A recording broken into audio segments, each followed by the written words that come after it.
Hey there, how's it going? It's another beautiful day here today, and we are here to do the Course in Miracles lessons. And the lesson for today is lesson 136. So let's get right on it. Sickness as a defense against the truth. Let me repeat that again. Sickness is a defense against the truth. No one can heal unless he understands what purpose sickness seems to serve, for then he understands as well its purpose has no meaning. Being causeless and without a meaningful intent of any kind, it cannot be at all. When this is seen, healing is automatic. It dispels the meaningless illusion by the same approach that carries all of them to truth and merely leaves them there to disappear. Sickness is not an accident. Like all defenses, it is an insane device for self-deception. And like all the rest, its purpose is to hide reality. Attack it, change it, render it inept, distort it, twist it, or reduce it to a little pile of unassembled parts. So let me repeat that again. Like all defenses, it is an insane device for self-deception. And like all the rest, its purpose is to hide reality, attack it, change it, render it inept, distort it, twist it, or reduce it to a pile of unassembled parts. The aim of all defenses is to keep the truth from being whole. The parts are seen as if each one were whole within itself. Defenses are not unintentional, nor are they made without unawareness. They are secret, magic wands you wave when truth appears to threaten what you would believe. They seem to be unconscious, but because of their rapidity within which you choose to use them, in that second, even less, in which the choice is made, you recognize exactly what you would attempt to do and then proceed to think that it is done. Who but yourself evaluates a threat, decides escape is necessary, and sets up a series of defenses to reduce the threat that has been judged as real. All this cannot be done unconsciously, but afterwards your plan requires that you must forget you made it, so it seems to be external to your own intent. A happening beyond your state of mind, an outcome with a real effect on you instead of one affected by yourself. It is this quick forgetting of the part you play in making your reality that makes defenses seem to be beyond your own control. But what you have forgot can be remembered, given willingness to reconsider the decision which is doubtlessly shielded by oblivion. Your not remembering is but the sign that this decision still remains in force. As far as your desires are concerned, mistake not this for fact. Defense must make facts unrecognizable. They aim at doing this, and it is this they do. Every defense takes fragments of the whole, assembles them without regard to all their true relationships, and thus constructs illusions of a whole that is not there. It is this process that imposes threat and not whatever outcome may result. When parts are wrested from the whole and seen as separate and wholes within themselves, they become symbols of standing for attack upon the whole, successful in effect and never to be seen as whole again. And yet you have forgotten that they stand but for your own decision of what should be real, to take the place of what is real. Sickness is a decision. It is not a thing that happens to you quite unsought, which makes you weak and brings you suffering. It is a choice you make, a plan you lay, when for an instant truth arises in your own deluded mind, and all your world appears to totter and prepare to fall. Now are you sick, that the truth may go away and threaten your establishments no more. How do you think that sickness can succeed in shielding you from truth? Because it proves that the body is not separate from you, and so you must be separate from the truth. You suffer pain because the body does. and in this pain you are made one with it. Thus is your true identity preserved, and the strange haunting that thought that you might be something beyond this little pile of dust is silenced and stilled. For see, this dust can make you suffer, twist your limbs, and stop your heart, commanding you to die and cease to be.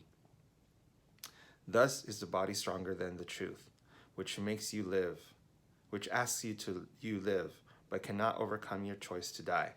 And so the body is more powerful than everlasting life, heaven more frail than hell, and God's design for the salvation of his Son opposed by a decision stronger than his will.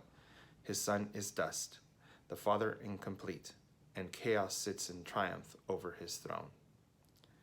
Such is your planning for your own defense, and you believe that heaven quails before such mad attacks as these, with God made blind by your illusions, truth turned into lies, and all the universe made slave to laws which your defenses would impose on it. Yet who believes illusions but the one who made them up? Who else can see them and react to them as if they were truth?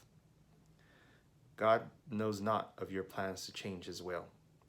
The universe remains unheeded of the laws by which you thought to govern it, and heaven has not bowed to hell, nor life to death. You can but choose to think you die, or suffer sickness, or distort the truth in any way. What is created is apart from all of this.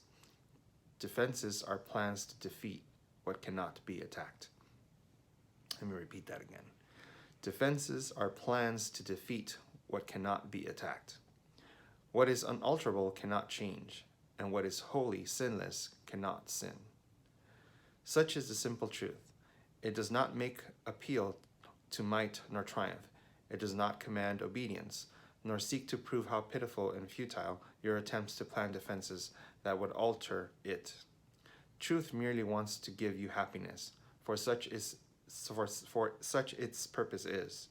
Perhaps it sighs a little when you throw away its gifts, and yet it knows with perfect certainty that what God wills for you must be received.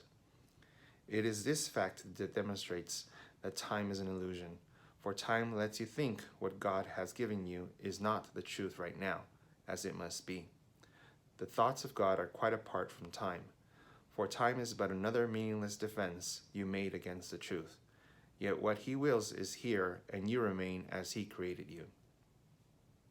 Truth has a power far beyond defenses, for no illusions can remain where truth has been allowed to enter, and it comes to any mind that would lay down its arms and cease to play with folly. It is found at any time, today, if you choose to practice giving welcome to the truth. This is our aim today, and we will give a quarter of an hour twice to ask the truth to come to us and set us free. And truth will come, for it has never been apart from us. It merely waits for just this invitation which we give today. We introduce it with a healing prayer to help us rise above defensiveness and let truth be as it always has been.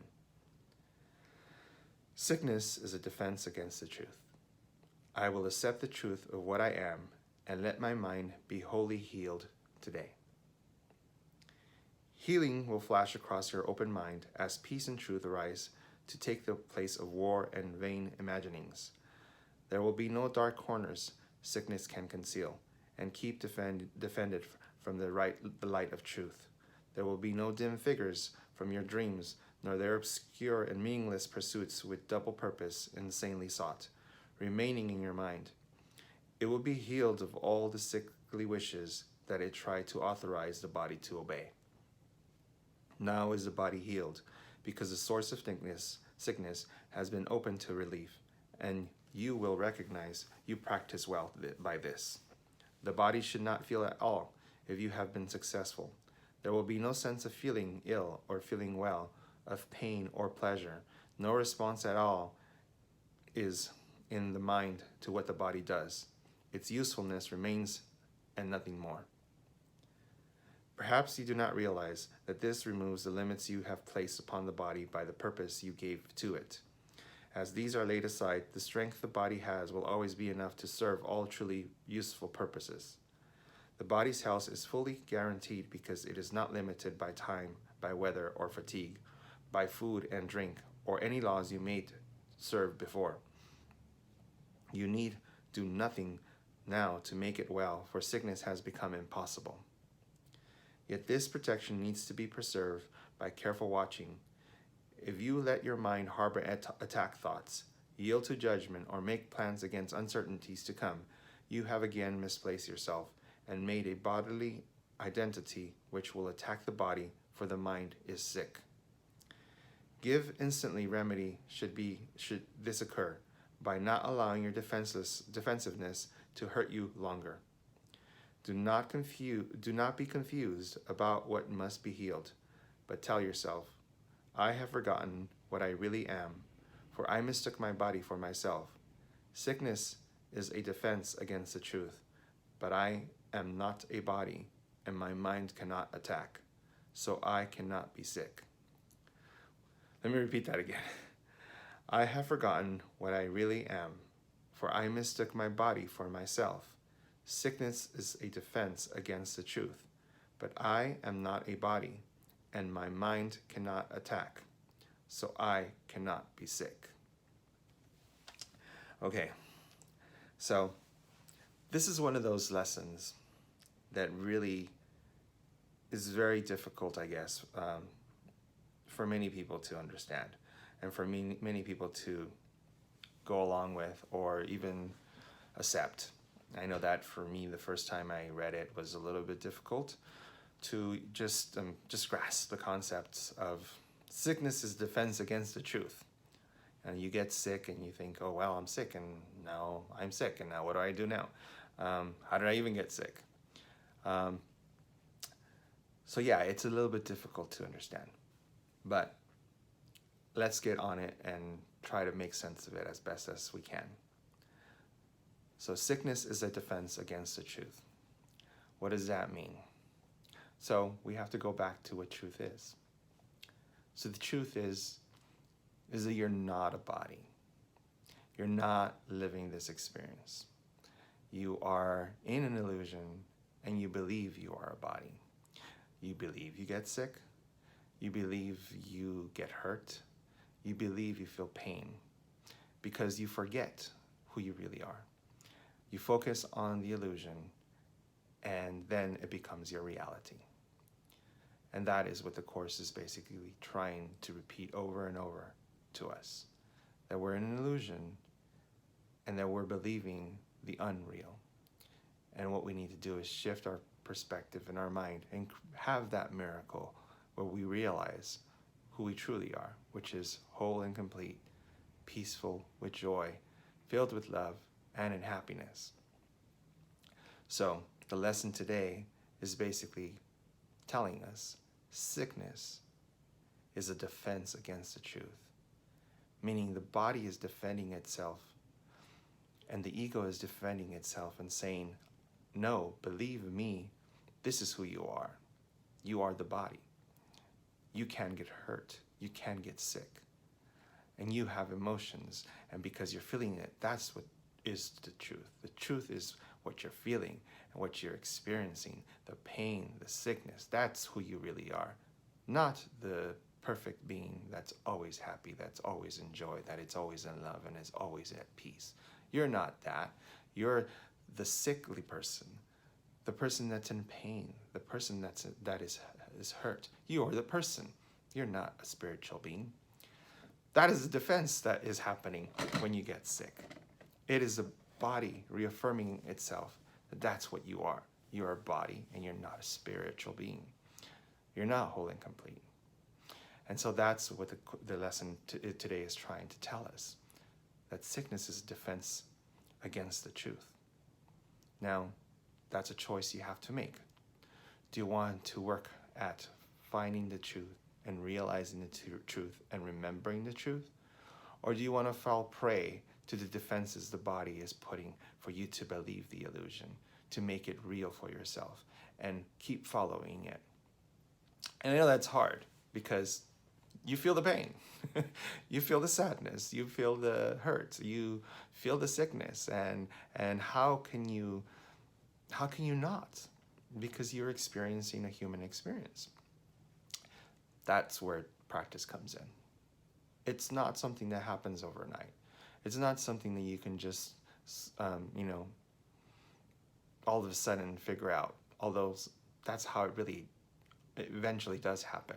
You just all of a sudden make that conscious choice that, you know what, I'm not going to think that way anymore. And you stumble. It doesn't happen, where you don't get sick. You might get sick, but then you snap out of it a lot quicker, and you're like, well, how am I not sick anymore? I was sick yesterday, and all of a sudden I'm not sick anymore. And it's because a little part of you is starting to now remember the truth. A little part of you is a little bit forgetting about the illusion and saying, you know what? I have a choice, and I could choose something instead of this. I can choose to be happy. I can choose to remember who I truly am. And I can choose to experience the experience God really meant for me, the truth. I'm whole, I'm complete, I'm loved, I'm pure, I'm peaceful, I'm happy. And that's all I really am. I am as God created me. So that's what the lesson for today is. I know that it's a little bit difficult, but it's asking us to take 2 15-minute periods to focus on the idea and try to remember who we truly are. Asks you to say, sickness is a defense against the truth. I will accept the truth of what I am and let my mind be wholly healed today. Because that is where the sickness really is, per se, because there's no sickness. But where you are sick at is in the mind, not the body. Your mind is the one that has the wrong thoughts in it. And it's not really sick. It's just missing the mark. It's focusing on the illusion. And what it needs to start focusing is on truth of who you really are. Then it also says for you to say, when you're confused and when you're telling yourself or believing the illusion, say, I have forgotten what I really am, for I mistook my body for myself. Sickness is a defense against the truth, but I am not a body, and my mind cannot attack, so I cannot be sick. All right. So you know what to do. I know it's hard, but keep trying. Keep working at it. It gets a little bit easier the more you do it. You recover quicker. You shift your perception of how you think quicker. It doesn't happen overnight. It takes practice. Remember, how old are you? How many years have you been thinking a certain way? How long will it take you to change the way you think? And that's what you have to remember. It takes time. It doesn't happen overnight. Just be patient. Be consistent. Be vigilant. And you will, at some point, become a little bit better at understanding your true experience. Okay, so I hope you have a wonderful day today. I hope you're staying close to those you love and that you are thanking God for every experience that He gives you. Have a wonderful day.